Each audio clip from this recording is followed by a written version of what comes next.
This episode may contain content of a graphic nature, including descriptions of physical and sexual violence against adults, children, and animals. Listener discretion is advised.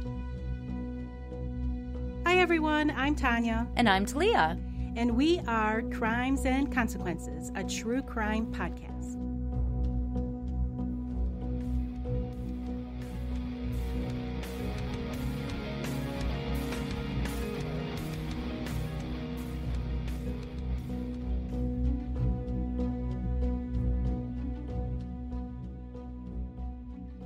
Welcome everyone to today's episode. Hi everybody. I have a really interesting case for you today, Talia. I like very interesting cases. All right, so let's do this. So this case is about a man named Charles Schmid Jr. He was nicknamed the Pied Piper of Tucson. Charles Schmid Jr. was born July 8th, 1942. His parents, the Schmids, adopted him when he was 1 day old. His biological mother had come to the Hillcrest Nursing Home in Tucson, Arizona. This nursing home was owned by the Schmids. And she told them that she was getting ready to have this baby. She didn't know who the father was, and she wanted to place the baby for adoption. So they said, okay. The Schmids decided to put the record of his birth, including his mother's name, in a safety deposit box at the bank, and they had agreed that they would give Charles Jr. the information when he turned 21. However, they decided somewhere along the way they did it to him on his 18th birthday. And the story goes that he tracked down his birth mom and she wanted nothing to do with him. So I don't know if that caused maybe a little psychological issue for him. Charles Jr. was nicknamed Smitty in high school, so I'm going to be referring to him as Smitty throughout the rest of this episode. He was a really good athlete. He was on the gymnastics team. Picture someone very physically fit. However, he had a smaller stature. The things that I read, the articles and everything, ranged his height to be between 5'3" and 5'5". He's short. A little guy. He's a little guy. As I said, he was on the gymnastics team. He took that team to state finals. Despite being a really great athlete, he was a very poor student. He got mostly D's. When he was about 16 years old, his parents, that I said owned this nursing home, there was a smaller house that was on the grounds. They let Smitty move into this house and basically live there like an adult. He would throw parties there and have girls over. So I'm setting the scene. In addition to letting him live there as an adult, they also gave him $300 a month as an allowance. They also gave him a brand new car, a motorcycle. So he had all of the toys that a teenager would love. Smitty dropped out of high school in his senior year, stating it was out of boredom. But really, he was suspended for stealing tools from the wood shop, and he just decided not to go back. After dropping out of high school, he spent a lot of time at what is referred to as the Speedway. And to me, the Speedway seems like it was a place that had a lot of restaurants and hangouts for kids. Smitty was really popular with the girls because he was cute. He had lots of friends, but they were all teenagers. And as he gets older, you're going to hear that they're all teenagers. He also would talk all the time that he was going to be this big recording star like Elvis. In 1964, Smitty had a friend named John Saunders. John was 18 and Smitty was 22 at the time. He told John Saunders that he wanted to kill someone just to see what it would feel like and if he could get away with it. John really didn't think anything of it. Can I just say something really quick? Sure. You are reducing your odds of getting away with it when you tell somebody in advance you're going to do it. In addition to telling John, Smitty also told his girlfriend at the time, her name was Mary French. God damn. I don't know if he's trying to do it to make himself sound cool. And he told Mary he wanted to kill a girl and had a list of girls that he wanted to kill. Smitty narrowed that list down because on May 31st, 1964, he told Mary that he wanted to kill a girl named Aline Rowe. Aline was friends with Mary. They went to the same high school together. They all kind of hung around together occasionally, so I think he did know her. It's not like she was a stranger to him. He told Mary that she needed to help lure Aline out for the night. Mary had called Aline on the phone and said, "Hey, come on out with us. We're going to go drink beer in the desert." And Eileen said no at first because she wanted to go to bed early that night because she had a big test the next day. I'm going to tell you, though, if it would have been me, I would have went out and drank beer in the desert. I already know because I was a dumbass. So because that wasn't alluring enough to Eileen, Schmid told her, call her back and say, how about you go out with John, like set her up on a date, and then we'll go out in the desert and drink beer. Because Eileen was saying no, Schmid was really laying on the pressure to Mary, like, you need to get a girl tonight to go out with us so that I can kill her. So Mary had tried calling a few other girls that she knew, and they all said no. Finally, Eileen agreed to go out with them, but she said her mom is a nurse who works nights, so she can't go out until her mother leaves. So that night before her mother left, Eileen took a bath, and she washed her hair, she set her hair in curlers, and she waited for her mom to leave. When her mom left, Mary tap, tap, tap on her bedroom window, and Eileen went with them. She was dressed only in a black bathing suit and a cover-up with flip-flops. Did she take the curlers out? No. I can tell you at 15, I definitely wouldn't go out with curlers in my hair. Crimped hair, bangs 8 inches high, absolutely. Curlers, no. So Mary testified later that they all went out to the desert as planned and were drinking alcohol. Somebody mentioned, as they're out in the desert, that, it'd be nice to have some music. So Mary said, I'll run back to the car. There's a radio in the car that I can bring back. Schmid said, I'll go with you.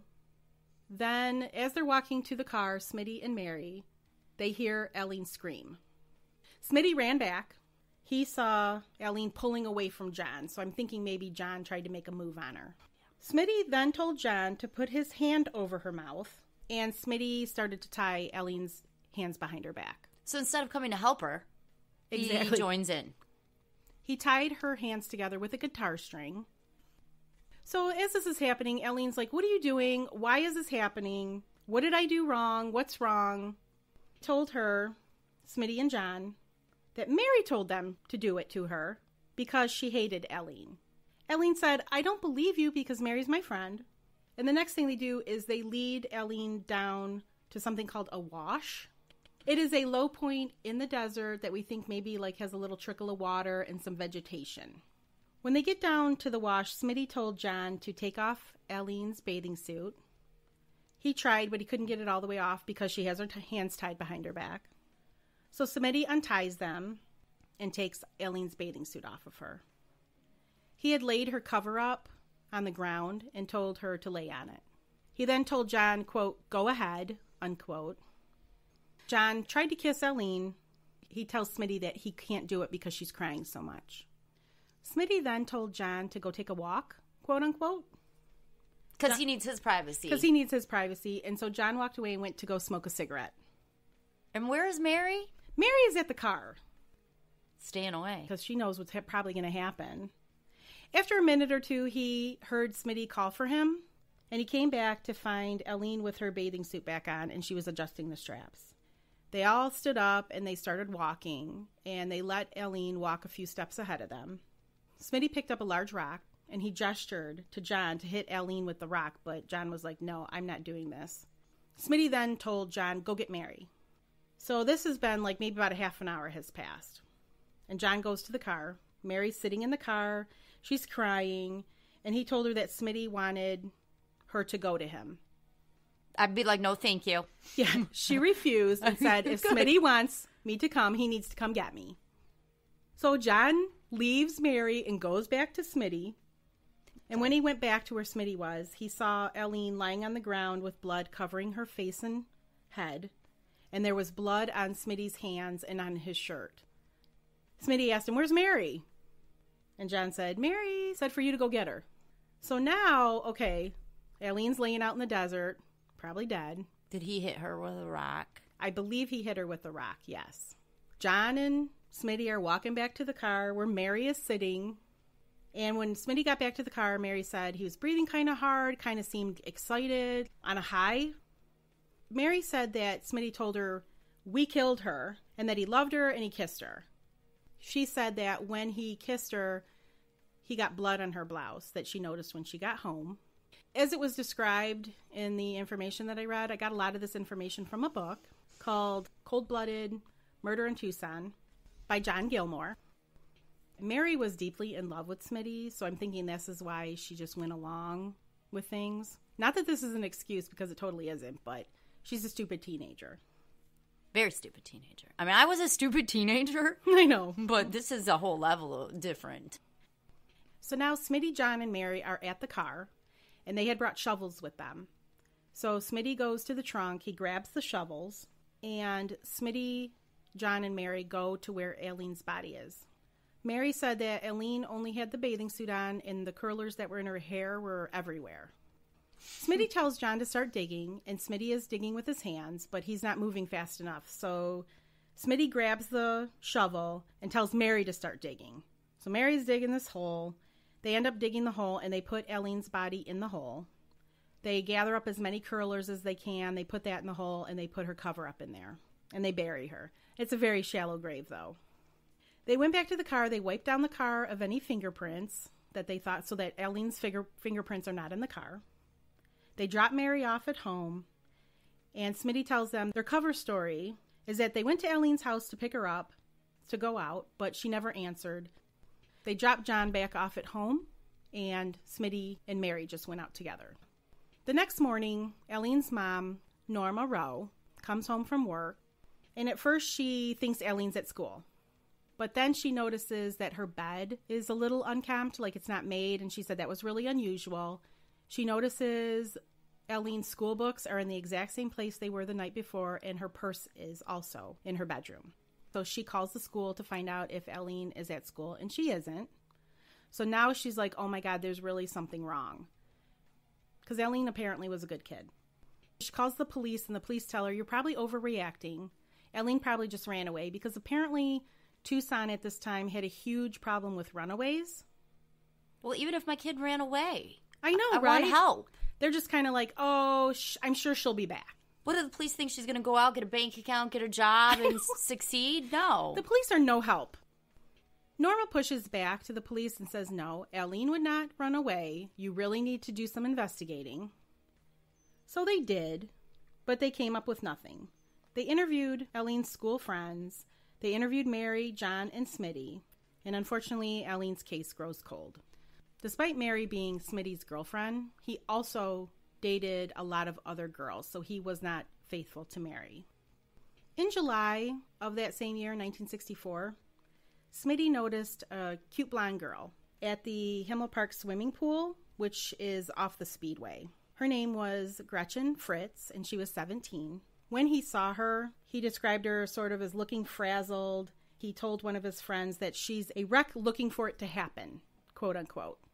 When Gretchen left the pool that day, Schmid followed her home, but he stayed back far enough where she didn't notice. That would be known as stalking. Gretchen was from a well-to-do family. Her father was a doctor. His name was Dr. James Fritz. And her mom's name was Nancy. She was a socialite. And a socialite? A socialite. I want to be a socialite. Me too. Doesn't that sound like fun? What are you? I'm a socialite. I'm a socialite. So the Fritzes were very well known around town. They would go to all the best parties. They were prominent in the area. Gretchen had two older sisters that were married, and she had a younger sister named Wendy, who was 13, and a brother. Gretchen attended private school, like this exclusive private school, but she didn't quite fit in. She was always causing trouble. She once told a friend at the private school that she admired sex workers because they got, quote, money for what boys expect for free. Oh, shit. Yeah. One teacher described her as a troublemaker and a psychopathic liar. Wow. She's fucking crazy. She's wild. Woo. She had a bad reputation among her peers for being easy. Yeah, I can tell by the quote you just gave me. And when people would bring it up to Gretchen, like, oh, they think you're easy, she seemed proud of it. Yeah, I'm a slut, so what? She said, you're just jealous of me because I get all the boys. She would cut class all the time in favor of going to the Speedway. She was actually a suspect in committing a crime in the summer of her senior year. She allegedly attempted to hold up a liquor store. Damn, girl. When that happened, the headmaster at her private school asked her not to come back and to seek psychological help. Get your shit together, girl. So Smitty was determined to meet Gretchen. And as you know, he followed her home that one day, so now he knows where she lives. One day, he decided that he was going to pretend to be a pots and pans salesman. He found some old pots and pans, put them in a cardboard box. This is so stupid. I know, this is so dumb. Went right up to her front door, rang the doorbell. Oh, sorry. Gretchen answered the door. He's like, oh, I have some pots and pans. Can I come in? And Gretchen was reluctant at first. Well, is she the one that's going to make decisions on the pots and pans for her house anyway? That's true. I can't imagine my kids going, well, we need some pots and pans. Come on in. But she lets him in the house because she did recognize him from the pool. He starts in on a sales pitch, and she notices the pots and pans that are in the box look like they've been used. And she said, what's with the used pans? And he says, oh, those are just my samples. And she says, okay, I want to buy the samples. What? I know, this is so stupid. He's like, but I can't sell you my samples because I'll get in trouble, even though he's making all this up. They're probably his parents' goddamn pots and I know. pans. He said, I'll be fired if I sold them to you. They're both shitting each other. Yes. She doesn't want to buy his pots and pans, No. and he's not selling them. So Gretchen keeps trying to buy those pots and pans. She says, I don't believe that they're your samples. And finally he caves. He said, I made this all up so that I could meet you. Flattering or creepy? But when you're 17, as Gretchen was, she was very flattered. He explained it to her saying, I couldn't just come up to your door and be like, hey, you want to go out? So during that meeting, he also says to her, I didn't want to be brash by just coming up to your house because I didn't want you to think that I was just trying to pick you up. So he's giving her this weird-ass explanation, and she's like, okay, do you want to have a cocktail? What? She offers him a cocktail. She brings him the cocktail. They start to talk, and they decide they're going to go out on a date. They're going to meet at a place called Sabino's the following day. So Gretchen and Smitty meet up at Sabino's the next day. They were also with a friend of Smitty's. His name was Richie Bruns. Now, Richie Bruns wrote a book about this case, and it's got the stupidest title. It's called I Squealer. Gretchen brought along a friend for Richie that he didn't like. He actually was very mean to her. He called her fat. I think he called her a fat pig, if I remember correctly. And Gretchen got really pissed. That's rude. And she really did not like Richie after that. On that first official date, Smitty and Gretchen have sex. Oh, that's really surprising. Afterward, Gretchen is crying, saying, now that you got what you want, you're going to leave just like the rest. Oh, Gretchen is drama queen. Nuts. It's clearly already nuts. So, she's crying, and Smitty tells her, what do you even know about me? Besides my dick. So, Leah. I mean, she does know a lot about him. And he said, I couldn't hurt you, and I'm not like the rest. I think I maybe love you. So Gretchen and Smitty start seeing each other frequently. Where's Mary? Oh, he's still seeing Mary. Richie tried to warn Smitty about Gretchen because Richie had talked to some other boys that had been involved with Gretchen. And they said she acted like she owned the world. And they described her as dangerous. Gretchen's dad actually caught a naked Smitty at the house once. Yuck. But he didn't make him stop seeing Gretchen, which I thought was okay. And he would sneak into Gretchen's room at night, and they would make sweet, sweet love while her parents were sleeping. Sweet love. A friend of Gretchen's described the relationship that Gretchen and Smitty had. It's really actually kind of sad. She said that Gretchen was desperate for someone to love her, and at times didn't care who that was. And that Smitty gave her what she wanted, and she was really afraid that she was going to lose him. She knew he dated other girls, and when she found out, they would have big arguments about it. So, Leah, I think it's time we take a little break and have a shameless plug. Let's do it.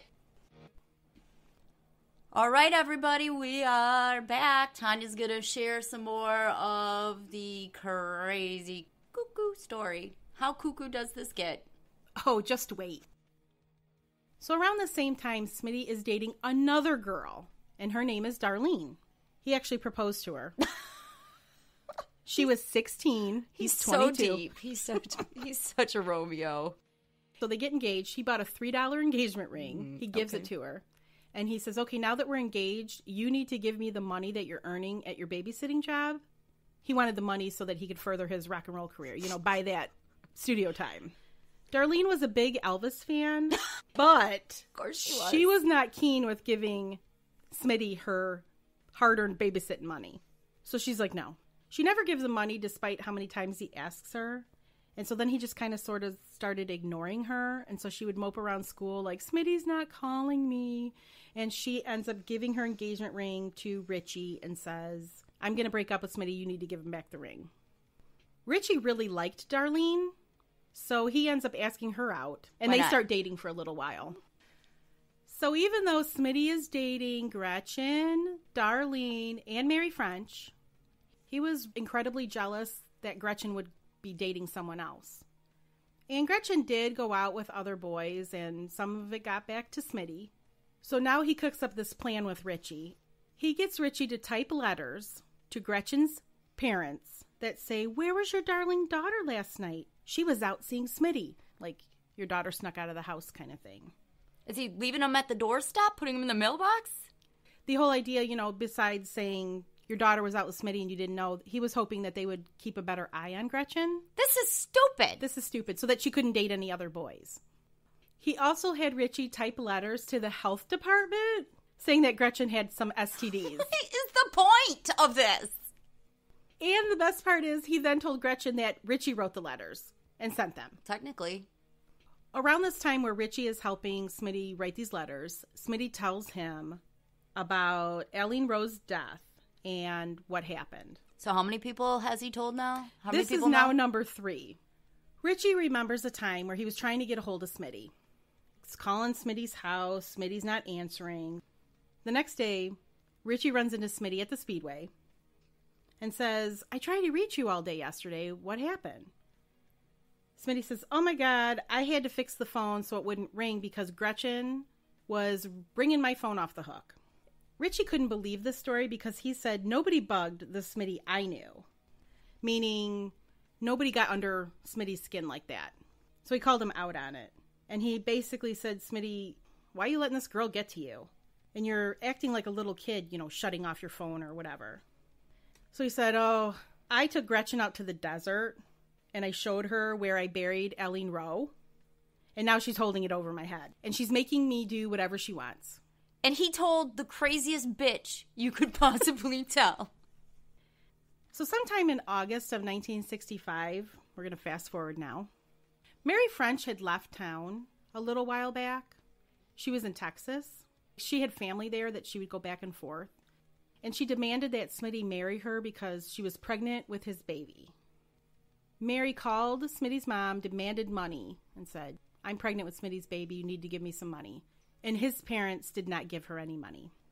It was right around this time, this August 1965, where Smitty's parents had to declare bankruptcy because the nursing home went under. So they had no money to give. That's why he was selling pots and pans. He's going to go back to Gretchen and say, no, for real, they're for sale now. So Gretchen gets wind of what's going on with Mary, so she decides to tell Smitty she's pregnant and asks what is he going to do about it. Smitty said nothing at the moment, and she flipped out. Were they both really pregnant? No. Gretchen comes back to Smitty's house and says, you must elope with me. He's got marriage proposals up the ass. He really does. He All does. These girls. He says no, and she storms out. And as she's getting into her car, she's screaming, Smitty, you rat! And she drives away. So as I said, this was August. So on August 16th, 1965, Elvis Presley's movie Tickle Me was playing at a local drive-in. Tickle Me. I really wish I had lived back then because I don't understand the whole Elvis movie thing. I don't know, but when I hear titles like Tickle Me, I think A, Predator, or B, Elmo. At approximately 7:30, Gretchen and her younger sister, Wendy, who I mentioned was 13, left to go to the drive-in. They made it to the drive-in, and they were actually seen at the intermission by other kids at the drive-in. But they never returned home that night. The next morning, their mother noticed they hadn't come home. So she called around to Gretchen's friends, have you seen Gretchen? They didn't. Her mother normally would not have been alarmed because Gretchen was a little crazy. But because Wendy was with her, she said something had to have happened. Gretchen's mom also called Schmid, and he asked her, "You mean she didn't come home at all?" What? So Nancy calls the police, who again, just like with Allie and Rose, said, "Are you sure your daughters didn't run away?" The police also thought that maybe they were kidnapped for a ransom because her family was prominent in the community. But after a couple days went by and there was no ransom demand, they said, okay, something is serious. After a couple days? After several days is what the book said. And the police just let this go by. Gretchen's mom hired a private detective based on the seemingly disinterest of the Tucson police. And 4 days after the girls disappeared, Gretchen's vehicle was found at a hotel off the Speedway. The speedometer had 60 additional miles on it, but they also noticed that it was disconnected. The odometer was disconnected. There was also mud and gravel on the floor of the front and back seats. The driver's seat had been pushed all the way back, and Gretchen's purse containing $20 and some change, the ticket stubs from the drive-in, a business card that was from a failed upholstery business that Schmid had tried to start up, was in her purse, and it was left in the car. Gretchen's mom said Gretchen would never leave this behind. The police receive a tip that 2 girls matching Gretchen and Wendy's description had been hitchhiking along the Nogales Highway, and it was reported that the girls were seen getting a ride from someone heading toward the Mexican border. The police told the Fritzes they did not have the resources in order to go into Mexico. However, they changed their mind when Dr. Fritz offered money to help. Funny enough. The police ended up going to Nogales, Mexico. They patrolled the area. They spoke to locals. They found at least 10 people who swore they saw the girls. The police went further into Mexico at a resort about 450 miles away from Nogales. They went there because 2 girls had been cited for wearing bikinis at the beach resort. However, all of these leads ended up leading to nothing. And the police stopped their investigation in Mexico after it was decided they could no longer spare any more officers. So the private detective that the Fritzes hired talked to Schmid. This private detective really put on some pressure on Schmid. He asked him, because he had such a close relationship with Gretchen, like, you mean to tell me you don't know where she's at?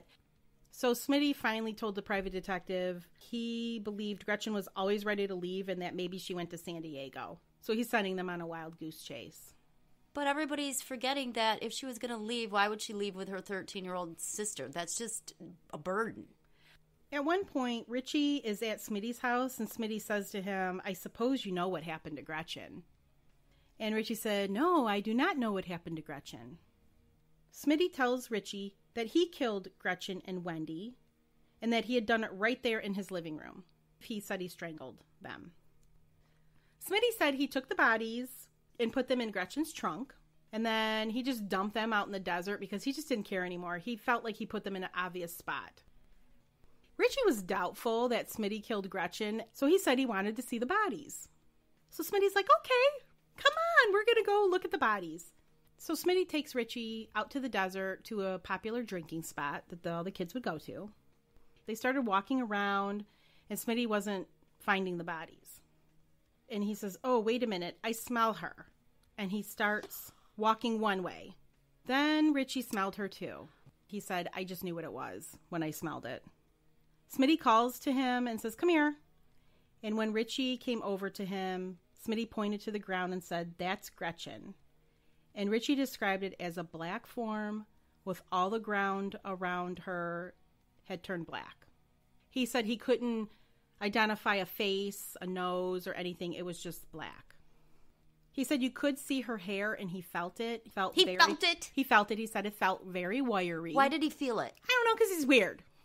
He said you could also see a bra, and her shirt was wide open, so the white bra was showing, and that her legs had been tied together with a rag right around her calf. Schmid then said that Wendy would be further up on the hill, and he went walking up the hill. He calls to Richie again, and he described it again as a mound of black, like oil had been spilled, but you could see a leg sticking out with a shoe. Schmid said, we better bury them, and they tried to dig a hole, but the ground was too hard. So Schmid ended up dragging Gretchen by the rag that was tied around her legs and put her body behind some brush. Richie described the sight as something you'd see in a horror movie. The body dragging on the ground with one arm sticking out with the hand, and that her body looked like a hollow shell. They left Wendy where she was. Schmid told Richie to throw Wendy's shoe, like take it off her foot and throw it. He did it. As they walked back to the car, Schmid told Richie, "You are in it as deep as me now." Around this time, Richie had been stalking Darlene's house. She had broken things off with him, and he wasn't prepared to let her go. He would drive up and down her street, watch her house. He would hide behind garbage cans, climb trees to watch her house. He was there literally constantly, every minute of the day. Her dad tried to threaten him with a gun, like, get out of here. And when he went up to Richie with the gun in his hand, Richie just said, "Just shoot me. It would make it better." Darlene's dad had gone to the police, but the police said, "You would need to make a complaint in order for them to do something," and I guess her dad didn't initially. However, Richie was arrested on November 3rd, 1965, after making a threat to a police officer that involved Darlene's family. The threat was never specified in the material, but it was enough to make them arrest him. He was charged with disorderly conduct and harassment. His lawyer made a plea in which Richie would have to leave Tucson for at least 90 days, and he was on probation for 6 months. He ended up going to Columbus, Ohio, to stay with his grandmother because he had to do the 90 days where he wasn't in Tucson. Sometime in September 1965, Schmid began seeing a girl named Diane, and he married her on October 24th, 1965. Doesn't he at this point have 2 babies on the way and like 5,000 engagements already? The best part of this is that she was 15 and he was 23. How is that legal? They went to Mexico, although her mom did know about it, and I guess she was fine with it. And you need to go to our website and check out their wedding photo, because this is the part in the podcast where I'm going to tell you about Schmid's appearance. As you know, he was of shorter stature. Schmid naturally had reddish-brown hair, except he used to dye it jet black like Elvis. He also started to wear a bandage that covered up the bridge of his nose and would tell people it got broken, so it was like to make him look like he was a badass. And he also wore makeup, like foundation. And not that I'm trying to shame anybody. He also looked like he wore mascara. He would wear chapstick, lots and lots of chapstick, where it made his lips appear white. What was the goal of this? I have no idea. He just thought he looked better. He also had a birthmark on his cheek that was like a black birthmark, only he would overdraw it to where it was like the size of a dime. I saw a photo of that. It looks ridiculous. It looks like skin cancer. And you know, he wasn't a bad-looking guy, just normal. He was a good-looking guy. Yeah, he's not bad. There is photos also on the website of him without makeup, and he looks so much better. There's also a photo on our website of when he was arrested, and he's wearing cowboy boots. These boots were actually Diane's father's cowboy boots. He was out working in the yard one day. He said, "I don't have any work boots." And she said, "Oh, well, I have my dad's old cowboy boots." So he put them on, only they were several sizes too big. So in order to make them fit, he stuffed them with crushed beer cans, like stuffed that in the toe, and then put rags in to like cushion it so that he could wear these boots. And they had a little heel on it, so they made him a little bit taller. Wouldn't you hear like the can? I don't know. Of the metal, or wouldn't it be uncomfortable? You would think, but... So as Schmid is in wedded bliss, and Richie is shipped off to Columbus, after about 2 days in Columbus, Richie cracks. He told his grandmother he had to talk to his dad. He just told his grandma everything that happened with Schmid. And after getting a hold of his father called the Tucson police. The Tucson police come out to Columbus. They speak to Richie. They asked him if he would be willing to come back to Tucson to show them where the bodies were, and he said yes. He then asked if they could pick up Darlene and told them that the whole reason he had been a crazy stalker was that he was trying to protect her from Schmid because she was an ex-girlfriend of Schmid's. Being in Columbus made him so crazy because he was so far away and couldn't protect her. They assured him they would protect her and pick her up. After Schmid was arrested, police went to talk to Mary French, who was living in Texas at the time. She denied knowing Eileen Rowe many, many times. Like, they would ask her about it, and she's like, "I don't know her." Mary stuck to her story about not knowing Eileen until one of the officers told her, "You know Schmid got married, don't you?" After that, the floodgates were open, and she told them everything. This isn't a game. I can't believe the fact that all these people knew, and nobody said anything. Her story matched pretty much what Richie had told them, so they believed her, and they made her come back to Arizona. Police also located John Saunders. He was living at his sister's house in Connecticut. He confessed to being an accomplice to the murder of Eileen, but said that Schmid actually killed her. He was also taken back to Tucson on a fugitive warrant, and when he returned there, police took him to the desert to see if he could find and locate Eileen's body. He was unsuccessful in locating her. When Mary arrived in Tucson, they also took her out to the desert to try and find Eileen, but she also couldn't find her. This case received a ton of press in Tucson. This became an issue from the defense perspective because they claimed Schmid couldn't get a fair trial because potential jurors would be exposed to biased coverage. Searches in the desert continued also, with hundreds of local teenagers helping with the search. Wait, what? I don't understand this. Extra credit? Field trip. A field trip to the desert. We're going to look for some poor girl's body. They never found her body, but brought to the police everything they did find, and some of the items they found were the metal curlers that were in Eileen's hair. John Saunders ended up pleading guilty to first-degree murder, and Mary French was pleading guilty to reduced charges and would be testifying against Schmid at his trial. Schmid was being tried for the murders of Wendy and Gretchen Fritz first because they did not have Eileen's body yet. Prosecution felt like the stronger case was the Fritz sisters. His trial began on February 15th, 1966, and the prosecution made it clear that they would settle for nothing less than the death penalty. While Schmid was awaiting trial, he wrote many letters to his wife, Diane. He pretty much wrote to her every day, and these letters are ridiculous. Please read me some of those letters. Yes, I'm going to read you just a snippet of a couple letters. My dearest Diane, oh, honey, I miss you so much. I want to hold you and make love to you and have a Christmas tree and a snowball fight. I want to go on all the rides at an amusement park and go back east to see your friends and grandparents and start a band. He says, I want to send you flowers every day and eat French toast and listen to records and cut our own songs and make my parents and yours happy. How about she just graduate from high school first? He repeatedly maintained his innocence. He said, maybe it happens so when I get out, we'll have even more fun and appreciate everything more. This was kind of weird. He said, since you couldn't kiss me goodnight last night, Homer did. I don't know who Homer is. Don't believe me? I've got a big hickey to prove it right on my neck. He tells her also, you'll never believe what I'm going to tell you, not even in your wildest dreams. He said that he had a singing instructor. Her name is Helen. She taped his voice. She lives in Los Angeles now. She saw his name in the paper. She's going to help him get a recording deal when he gets out. And this is from prison? And this is from prison.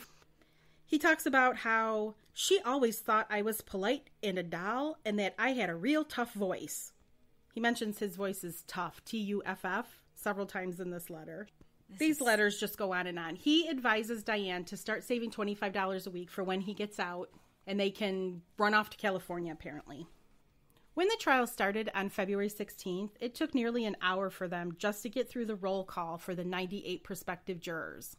The judge then read the formal charges against Schmid and said, quote, the defendant has entered a plea of guilty, unquote. And then when there was like some commotion, he goes, oh, wait, did I say guilty? I mean the defendant is pleading not guilty. Freudian slip. Exactly. This really set the tone for the rest of the trial. It took 3 days for them to pick a jury. And one of the problems was they were trying to get people who had not either read the story in the newspaper or saw it on the news. Schmid's defense basically was that Richie Bruns really killed Gretchen because he didn't like her. The prosecution painted the picture that Schmid was motivated to kill Gretchen because Gretchen had stolen a diary that he had where he had written about killing some guy and that she was blackmailing him with it. So this was a really weird place that the prosecution went. Yeah, because if you would have told me that she was blackmailing him about the other girl, that would make sense. Right. No, it was something about some guy he killed. I wonder if he did. He was never charged with anything like that. The prosecution tried to call John Saunders to testify against Schmid, and Schmid's attorney objected since John wasn't even there for Gretchen and Wendy's death. They were trying to bring in the fact that he killed Eileen to show past bad acts. The judge allowed it. When John got on the stand, he just pled the fifth because he's being charged. They tried to call Mary French as well, and Schmid's attorney objected since Mary was not even in Tucson, just like John, when these murders happened, and that she was there solely to testify about another crime. His objection was overruled. They let both John and Mary testify. Court was adjourned for the weekend on February 25th. In a letter that Schmid wrote to Diane, he's finally coming to the realization that he might be convicted. He says Richie lied. He says, I guess you probably know that by now. And if it wasn't for all the bad publicity, maybe I'd have a chance. But I was convicted before the case was even tried. Final arguments were made on March 1st, and the case went to the jury. The jury took all of 2 hours and 10 minutes to decide the case. They were talking about lunch half the time. They probably were. They decided he was guilty, and they sentenced him to death. Schmid's attorney began the appeals process immediately. Do you remember the OJ trials? Of course. Do you remember F. Lee Bailey? Of course. F. Lee Bailey was contacted and asked to provide an outline of an appeal he had made for a case. His client was Dr. Sam Shepard. Oh, that's a great story. That it was based on pretrial publicity. And so that's what Schmid's attorney wanted to base his appeal on as well. And F. Lee Bailey ends up being hired by Schmid a little bit later on. The book that I used to get a lot of this information was written by a man named John Gilmore. Throughout the book, he writes about this writer or the writer, and I believe he's referring to himself. So there is a section in the book where he is contacted by someone, a 19-year-old man. He's never identified.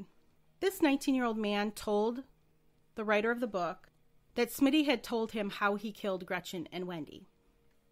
He said that Wendy was in the living room watching TV while he was in the bedroom with Gretchen.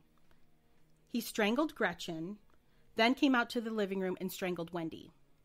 He said that Schmid had said he pissed his pants a little, which I just thought was funny, so that's why I threw it in there. That makes me think it's actually real, I because know. he's such an asshole. He would say something like that. I was like, yeah, you just don't make stuff like that up. No. Schmid took a few minutes to decide what to do with the bodies, and then he said Schmid said he took the bodies to the desert and didn't make an attempt to cover them up or bury them, which is true. The trial for the murder of Eileen Rowe was scheduled for March 15th, 1966, so this was just like a month after the trial for Wendy and Gretchen's murders happened. Even though they don't have Eileen's body at this point, they're still going to move forward with the trial. After Schmid was sentenced for the Fritz sisters' murders, he was transferred from the Pima County Jail to the Maine State Penitentiary. From his cell in death row, he could see the quote-unquote little house, which is where they perform their executions. It was less than 100 feet away from his window, so he could stare at it all day. Trying to use the press and publicity to his favor, Schmid agreed to be interviewed by a man named George Scott, who was with a Tucson radio station, KCUB. Did he bust out an Elvis song? It's good. Jailhouse Rock? Yeah. He was interviewed April 14th, 1966. It was taped on death row and aired the following day. They talked about how Schmid was treated on death row. There was a Life magazine article that was written about Schmid in 1966. I believe it was in April. So they talked about that. So he's eating this up because he's a narcissist. Mm-hmm. He was asked, have you ever performed professionally? And oh, yeah, all the time. They're just feeding into his ego. Mm-hmm. It's ridiculous. He was asked about wearing makeup. Schmid was like, does it matter? That's basically was his answer. Does it matter if I even wore makeup? Around this time, Diane filed for divorce. Diane and her mother announced this. Is she 12 now? Yeah. Diane and her mother announced this at a press conference. They said, we'll get his car and she should get his house too. He owes her that much. Oh, they're splitting up assets? Yes. Diane was asked if she still loved Schmid. And before she could answer, her mother interrupted and said, that doesn't matter. That means yes. My daughter 15. Is stupid. Yeah, exactly. They stated the grounds for divorce was mental cruelty. as a result of Schmid's anger, his uncontrollable temper, and because he's capable of violence and probably guilty of the charges against him. Schmid was devastated at this news. He said it was like a blow to the stomach. As I mentioned, F. Lee Bailey helped with the defense of Schmid during the trial for the murder of Aileen Rowe. He also blew into town on a massive cloud of publicity. Schmid ended up pleading guilty to second-degree murder in Aileen's case on the advice of F. Lee Bailey. He told Schmid his appeal of the Fritz case would be compromised if testimony about it was going to be used in Aileen's case, and therefore this was the only way his life could be spared. Prior to his sentencing, Schmid fired his attorneys and tried to say he was coerced into making this plea, but the judge wasn't buying it. Now, Schmid is sitting in jail. He's in the county jail at this point before his sentencing. And there is an adult probation officer that is assigned to Schmid. He does the pre-sentencing reports. And then the sheriff there, his name is Sheriff Burr. The probation officer's name is Dan Skull. Schmid would talk to them a lot, and they became friendly. So after dismissing his attorneys and being turned down about being coerced, Schmid had a new scheme. He figured he could prove his innocence by recovering Aileen's corpse and showing there was no damage to her skull, and to show that she did not die by being bashed over the head. Schmid sucks his story that he was walking back to the car with Mary. He heard Aileen scream. He ran back to see her laying on the ground half-dressed and that she had been strangled by John Saunders. So Richie killed Gretchen and her sister, and John killed Aileen. Aileen, yes. On June 23rd, 1967, Schmid told the probation officer, Dan Skull, that he wanted to lead authorities to the grave of Aileen Rowe. So they took Schmid out to the desert, and after a couple of false starts, he found the grave. He started digging, Schmid did, with his hands, and he uncovered her skull and some bones, and then... They didn't bring a goddamn shovel? They did. They had a whole bunch of people with them. Well, he started it because he wanted to make sure that's where he was, so then other people came in and... I ain't digging with my hands, I'm just saying. Uncovered her bones. He digs up Aileen's skull, and there's actually a picture of him holding her skull. That was the cover of the book by John Gilmore. And as he digs her skull up, he says, "You see, there's no cranium damage or contusions to the skull. Unfortunately, though, after being examined by the medical examiner, Aileen's skull showed just that. There were fractures at the base of her skull. The area around the fractures had dried blood." Why did he think there wouldn't be? I don't know, because he's nuts. The dried blood around the contusion showed that Aileen was still alive when she suffered those injuries. Schmid received 2 life sentences plus 50 years for Aileen's murder. The author of the book, John Gilmore, spoke to Schmid a few days after he uncovered Aileen's body, and Schmid said, "I'm not stupid. If I had known her head was broken like that, I would have never taken them out there." Yes, you are stupid. Remember I mentioned Schmid was a champion gymnast? How could I forget? So while he's incarcerated, he badgers the warden to get an exercise horse so he can stay in shape. But this is all part of a scheme because Schmid ended up hollowing out the horse, put a little door in at one end. The warden got it? The warden got it. He put a little door at one end so that he could climb in it and close the door. His big plan was to escape and make an actual Trojan horse out of this exercise horse. It actually worked. Workmen picked up the horse, took it to the warehouse where it was stored when it wasn't being used.